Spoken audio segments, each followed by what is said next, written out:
What's everybody, and welcome to Fantasyland. My name is Cole Altman, and I am here today with my co-star Alex Carpenter. How's it going, AC? Pretty good. I'm excited to talk some fantasy. I hear we're talking about a lot of intriguing names in this podcast episode. Yeah, we are. I mean, you got some stars in there. You got Tom Brady, you got Saquon Barkley, you got some of those guys, but you also got some lower guys on the totem pole. You got Damian Pierce, you got Justin Fields, you got Pat Fryermuth. So we're going from top to bottom today, and so I think Alex, we should start with Tom Brady. Where does he really rank among quarterbacks this year? And do you expect him? I mean, experts have been saying he's going to take a step back for 5, 6 years now, and he just doesn't. And he was number 3 quarterback rated in fantasy last year. And where do you think he lands this year? So I think it's really reasonable to expect him going down from number 3 because the offensive line is a big issue. Like, that's one of the things that gets overlooked in a lot of football. But if you look at just so many quarterbacks, the offensive line is so important because sacks play such a huge role. Like, if a player gets sacked so many times a year, he just has less time to make good throws. And we also have to keep in mind Chris Godwin's coming back from injury, Gronk retired, no Antonio Brown, and combined with that offensive line problem, he is getting older and he had some issues that he had to be taken care of. And it really doesn't seem like that he's fully engaged right now. No, I expect him to be top 10 still, but number 3 seems like a bit of a stretch. And so, do you see upside for him to jump back into the top 5, or do you really see him staying in the 7 to 10 category?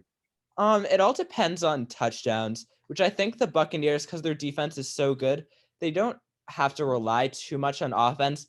And I don't want to be that person that doubts Tom Brady. So I would say there's upside just because of the fact that he'll still throw the ball so much. Now he might not be throwing 35 yards downfield, but he has a great running back in Leonard Fournette and a lot of good wide receivers, even with some key losses. So I think he does have upside in the top 5.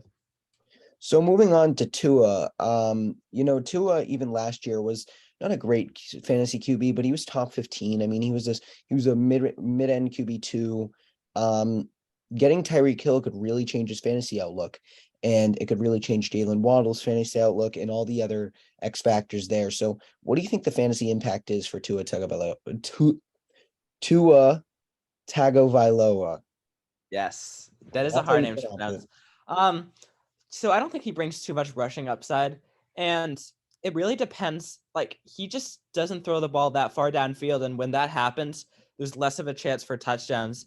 And he didn't have the best skill players last year. He relied too heavily on Jalen Waddle because Jalen Waddle right now doesn't have the ability to go super far downfield and get those big plays like he was, getting a lot of shorter yardage gains. I'd say there's a realistic chance that he makes that jump because he's such a high draft pick and there was so much potential for him. I'd say at best this year he might fall into a high QB2 range, maybe even a low QB1 because Tyreek Hill really does make a difference, but it's all about if he can throw that far downfield and get to Tyreek Hill. And speaking of that, I was wondering that how do you see Jalen Waddle and Tyreek Hill's fantasy outlooks this year? Tyreek Hill, it's tricky to me because Tyreek Hill is such a talented wide receiver, and it makes you think that he could be talented anywhere he goes. But I do think Tyreek Hill is game script dependent. And what I mean by that is that his most of his fantasy points don't come from short 5, 10 yard throws like guys like Marquise Brown and Michael Pittman get their points. He gets his points from long bombs, 50, 60 yard touchdowns, stuff like that. And he's just really not going to get that as frequently as he did in Kansas City with Mahomes in Miami. So I think that brings his fantasy outlook down pretty significantly. I still have him just inside my top 10, but honestly, by the end of the fantasy season, I really don't see a big difference between Waddle and Tyreek Hill. Yeah, I agree with that. I just feel like he had to have a lot more bust games than we were used to last year.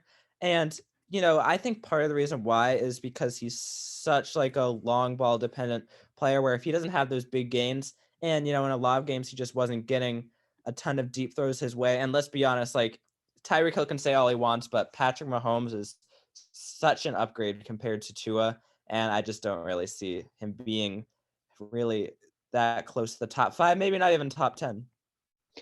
So where do we see Justin Fields this year? Because in the preseason game, we saw him go 14 for 16 with 160 yards and a touchdown, which was pretty astonishing for I have him on my team, so I'm gonna be a little biased here, but it was pretty astonishing to see him put up those numbers as not even a throwing quarterback. So um gives you a little hope. It gives you a little shock in that what he can do with even such bad weapons. So what's his upside?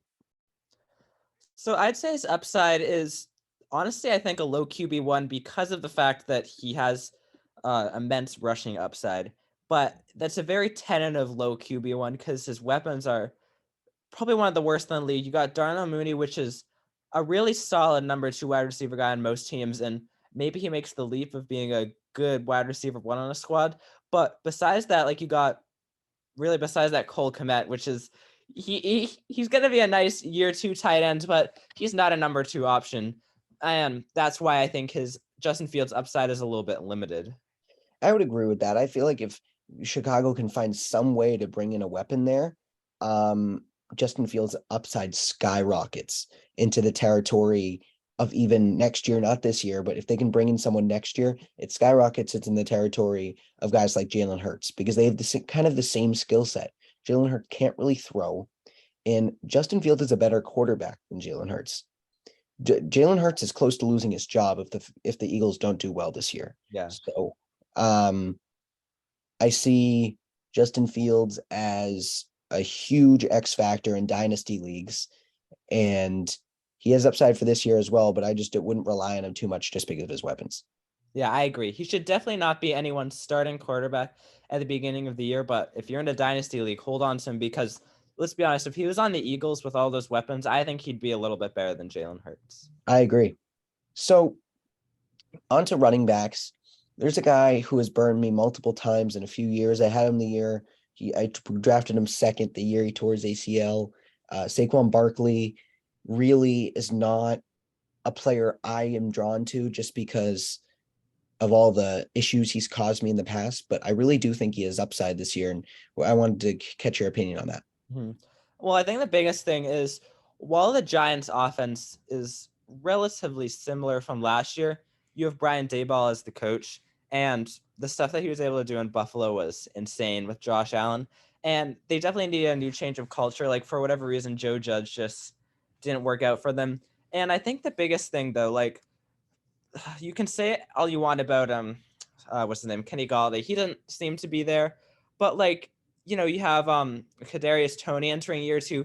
People are saying he's a major upside. I think the Giants' offense will be just fine, and I think with Brian Daboll, he can kind of find that magic that Saquon Barkley had. And I've seen some reports saying that he has looked better, and that's very encouraging because last year it just wasn't pretty. People were saying that he was trying to like take it to the outside more to get huge gains. In reality, he was just getting stuffed at the line of scrimmage and not trying to pick up those easy 4-yard gains. But he is upside as a mid-range RB1 if he can get back to form. And I'm curious, what do you think about that? I just was curious. I don't really know. I wasn't a huge fantasy guy back in the year. I think it was 2019, his rookie year, where he absolutely exploded. And I don't know what the key was there, but do it again because Exactly. he was when he was at his senior year at Penn State, deadlift what he was benching 425, and it was just a ridiculous strength. And he still has that ridiculous strength. And I think Saquon Barkley is one of the most talented backs in the league. He just really hasn't been able to put it together on a fantasy aspect. And if he can, watch out. But honestly, I can't trust him. I can't trust Yeah. him, especially in a Giants offense, which really doesn't have any talent around him. I mean, there's Kenny Galladay and there's who am I thinking of? Kenny Galladay.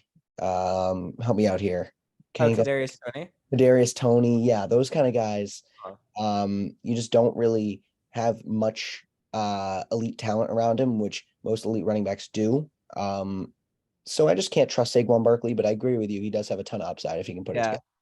I think he's not the type of guy that you want to go out and draft, but if he's available and there aren't too many better options ahead of him, like draft him because at at the worst case scenario, you can still trade him for relatively some good assets. And he was just like a force of nature in college. And if he can just get any of that, he's going to be a star this year. Where does Saquon Barkley compare to guys like Nick Chubb and Aaron Jones and Ezekiel Elliott? Where does he compare to those guys who are all in sort of timeshares but are in 1A, 1B situations? Yeah, I mean the biggest thing is he doesn't really have a running back that is behind him. But like I will say with Aaron Jones, I think Aaron Jones is a more talented running back than him.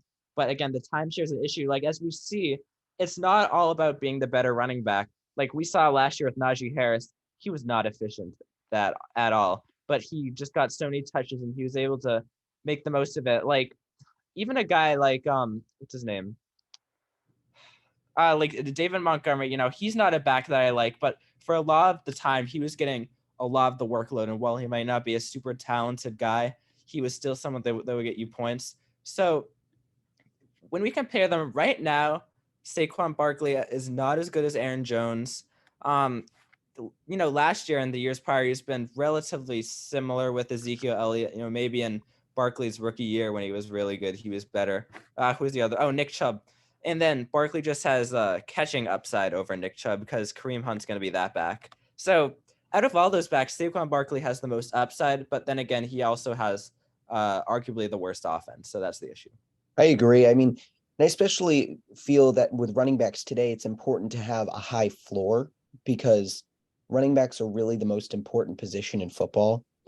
Well, in fantasy football. Yeah. And to have guys that elite guys that are going to put up the points every single week is important. And I really feel like I can count on Aaron Jones to put up 15 points at least a week. And Yeah. I just don't know if I can trust Saquon Barkley. Now he could prove me wrong, but I just don't have that trust for him just yet. Yeah, I just keep going back to that rookie season I know. where he had so many rushing yards and so many receiving yards. Like, why can't he do that again? It's not like the Giants' offense is vastly different. Agreed. So speaking of another guy in a timeshare, Travis Etienne's pretty intriguing because James Robinson has proven to be a stud when he's healthy, and he's a good RB1 on a football team, not in fantasy. I mean, he was a pretty good high-end RB2 last year in fantasy. And what impact do they correspond with each other? Because I feel like Etienne's going to really take the starting job, but how can you really take a talent like James Robinson and forget about it? Because he really did prove his worth when Yeah. in time. I mean, he really did prove that he's a really solid running back. Like we saw last year, everyone in the Jaguars, like fan base and even players were upset when, like, I think James Robinson got benched and like Carlos Hyde played more. Like he has a lot of talent, but I just keep going back to like ETN. James Robinson was an undrafted guy from like a lower D1 school, but ETN went to Clemson. He was a first round pick. And given he was injured, but he seems like the real deal. Like I watched him in college and he was a really good player. So I kind of feel like ETN has more talent. And at some point, talent might eventually win over because, given ETN was hurt last year, but James Robinson also got hurt. Was it Achilles injury? James Robinson tore his Achilles. Yeah, so that's a major issue. Even with someone like Cam Akers, we don't. Last year, he did not look like himself, and that's still a big question mark, especially with running backs. Achilles injuries are so bad. So I expect ETN to get the starting job, and I just feel like that doesn't really make James Robinson too fantasy relevant anymore. But again, he could surprise me. I don't know anything about the coaching staff, but that's what I expect. Now, Travis Etienne, I don't know much about his college history, but is he a fast running back? Is he a ground and pound kind of guy where you can just keep handing the ball off to him like Najee Harris or Derrick Henry? But from what I've read, he's a pretty great NFL player, and he Yeah. he has solid high end RB2 potential, and I think that's what he'll end the year as. But if you wouldn't mind answering those questions for what he was in college. Hmm. So I think I would call him a little bit of a mix of that because the thing is, he got a lot of receiving work. Like I'm pulling up the stats now. He had 600 receiving yards his last year, and these stats are just insane. In his second year, he had 24 touchdowns, 8.1 yards per rush. Wow. So that really, and I remember watching him. He's not exactly a super speedy guy, but he's not exactly a ground and pound guy. He kind of does it all, which those stats kind of reflect that. And I think that's exactly what you need in a good NFL player. Well, I mean, speaking of guys of that, their draft status is just going straight up. I mean, Chase Edmonds, you're hearing so many great things about him at a camp that he's the stud RB1 there, that he has extreme fantasy potential. I mean, that offense honestly is just skyrocketing by the minute. So, what are your opinions on Chase Edmonds? Because I feel like I know Marcus loves Chase Edmonds, and he values him as a low end RB1, and Oh wow. I feel like Chase Edmonds has that potential as long as Raheem Mostert doesn't interfere with his carries. I feel like he needs to have the sole job there, which I mean could be helped by the Sony Michel going to the Chargers, but it doesn't really make a difference to me. Um, can Chase Edmonds be the receiving back there that puts up stud numbers? I think he can, and he showed it in Arizona. Got a lot of receiving work there, and when I watch him, he seems like a pretty talented player. And when we look at someone like Raheem Mostert, he's just been so injury prone, and injuries really play a role in the NFL. At some point, I remember watching Raheem Mostert and how good of a player he was, but at some point, I don't really know if he can regain that speed that he had.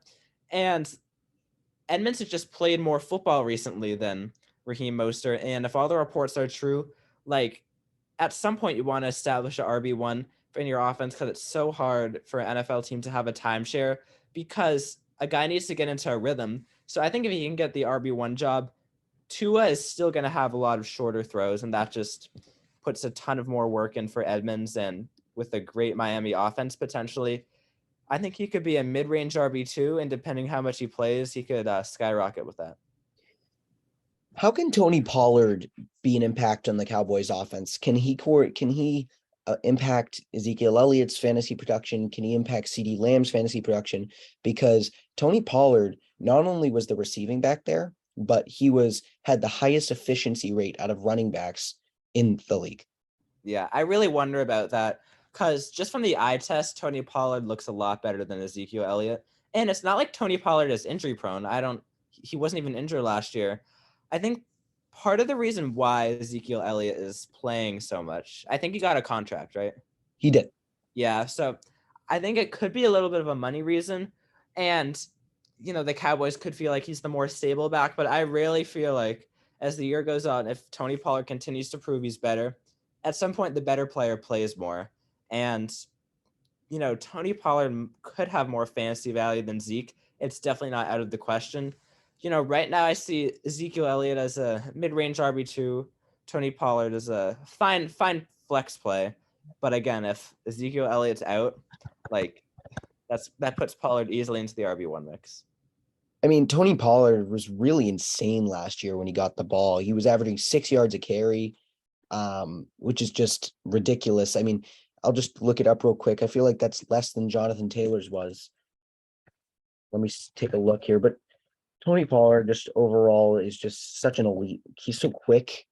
Um, just as a reference, Tony Pollard and Jonathan Taylor averaged the same yards per carry. And that's just unbelievable. Like, why are the Cowboys not giving him the ball? He's the better running back. Yeah. Cause like he still got a bunch of carries, He It's not did. like he got like 50 carries and had 5.5 yards per carry. He got a lot. So last running back on the docket for tonight, Dameon Pierce on the Texans. You really see a young offense there, with John Mechie. I hope he gets better. I mean, I know he's not active right now. Dameon Pierce, Davis Mills, Brevin Jordan. So I mean, you really have a young offense there. And what do you think Dameon Pierce can do? Because can he turn into a kind of guy where they just keep feeding the ball to him and he's really the workhorse, or do you think he's kind of just being overhyped preseason? I think at a certain extent he was being overhyped because they still had Marlon Mack, but now that he's released, I think he by far is the clear RB1 there because like Rex Burkhead is a lot older and he just wouldn't be a good RB1 for the Texans. And looking at his college stats, I haven't really heard of him until, I heard that he was in the running for RB1 job. He only had 100 carries last year, but he had 13 touchdowns, which kind of tells me that he has a nose for the end zone. And that's pretty valuable in fantasy. Like so many points come from touchdowns. And, he had 216 receiving yards. So that's a good sign. I'm trying to see how many games he played. I mean, you could see him becoming, if as you said, I mean, 13 touchdowns and 100 carries is ludicrous. So you have James Conner potential there. You have guys who Derrick Henry potential, just like touchdown nose for the. I'm not saying he'll be as good for Derrick Henry, but he has a nose for the end zone, and you could see him being a really touchdown reliant player, which is okay. But that could be his game. Yeah, it's going to be interesting because the Texans' offense is not going to be good by any means. But every time you have a RB1 on a team with the offense that's getting better, Davis Mills is going to get better. You still have Brandon Cooks. I think there's some real possibility there. And, I think Rex Burkhead will get some receiving work, but Jamin Pierce is going to get a lot of the carries and he's going to get a lot of the goal line carries, I think. All right, so on the wide receivers, Deontay Johnson was really an elite guy last year. He killed me in the championship. And he just relied on Ben Roethlisberger's weak arm. He could just kind of he caught all Oh of my the gosh. short passes.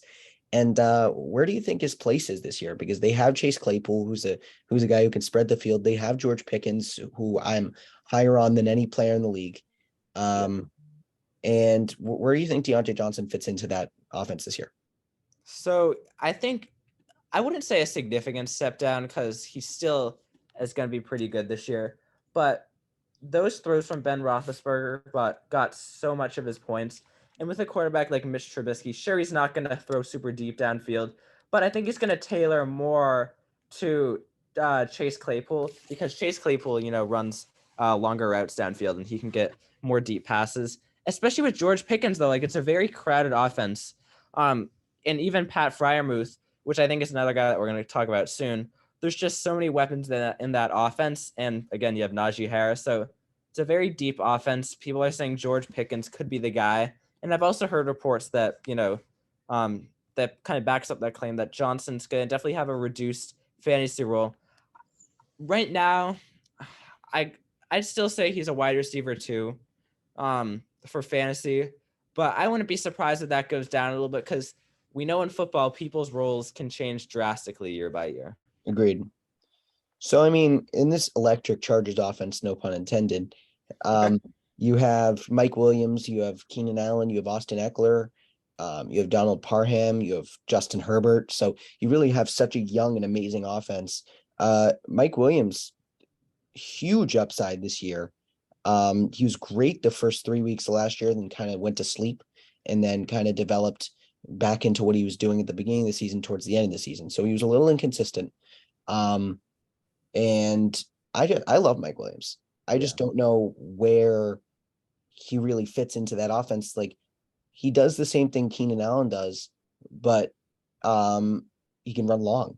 And I feel like Mike Williams, there's no reason with Justin Herbert at QB why he can't be a top 7, even top 5 receiver. Like, he just has so much talent. He's shown it, and he just hasn't gotten the opportunity. I agree. I think what's prohibiting him from becoming top 5, the talent's there, but the consistency's not. Even though he still had some amazing games last year, he still had a lot of games where he is relatively non-existent. Now, this is the year that he can show us that he's the real deal. How young is he? He's still relatively young, right? I think he's 25. Yeah, so he's still pretty young. And that's the prime of a player's career. Like, when we look at so many great fantasy studs, 25 is a safe bet where they can pretty much be in the prime of their career. And I it's a hard claim to make, but the Chargers offense definitely seems like one of the best in the league. I mean, you just go from Herbert to Eckler to Allen to Williams, even Joshua Palmer. He could be a sleeper, like for a third wide receiver on that team. Maybe if someone gets hurt for a flex play. I think Williams has a realistic chance to be top 10, even higher if he has better consistency, because the offense is the real deal. And not to mention, they're going to be in a lot of close games because the AFC West is loaded. Could it be a Mahomes Tyreek Hill situation? It certainly looks reminiscent to that when you see that they have really similar skill sets. Now, I'm not going to say that just yet because there's still Keenan Allen and Tyreek Hill. Given there's Travis Kelce, but Travis Kelce and Tyreek Hill are already really established players. And maybe this is the start of something. Maybe Keenan Allen and Mike Williams can become like the next great duo, like excellent duo of wide receivers. I don't see it happening just yet, but there certainly is a chance. So last thing at wide receiver, who's getting the wide receiver one position on that depth chart? Jerry Jeudy or Cortland Sutton? I'm hearing so many different opinions. Apparently, Russell Wilson and Cortland Sutton have a special connection. But Jerry Jeudy really seems like the more established and talented receiver. I mean, you look at his film and his route running is pretty ludicrous. And he was the top wide receiver off the board in 2020, and there's a reason he was that high picked.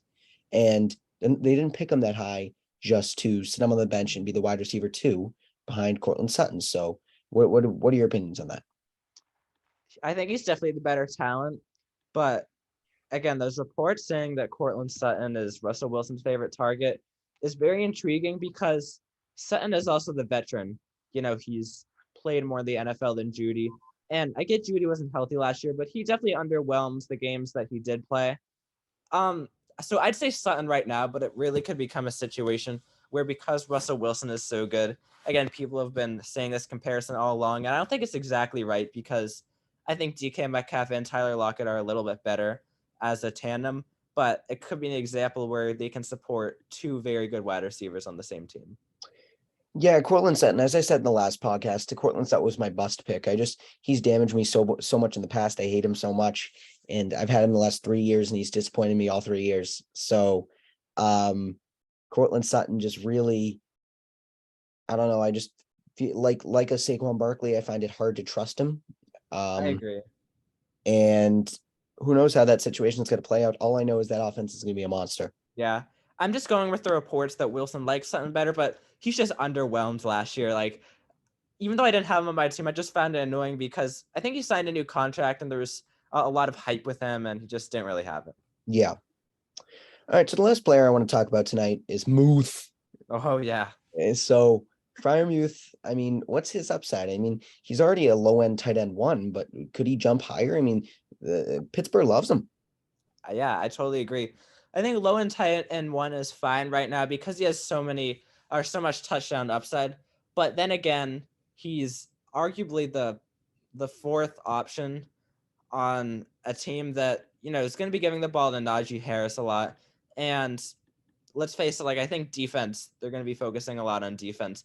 But I will say, with tight ends, touchdowns are so important. And maybe once he gets a full season under his belt, he could be like a Robert Tunyon reminiscent player where he only has around 600 receiving yards, but he just finds the end zone a lot because he definitely has that special touch where he can get a lot of touchdowns in the season. So I would agree with that.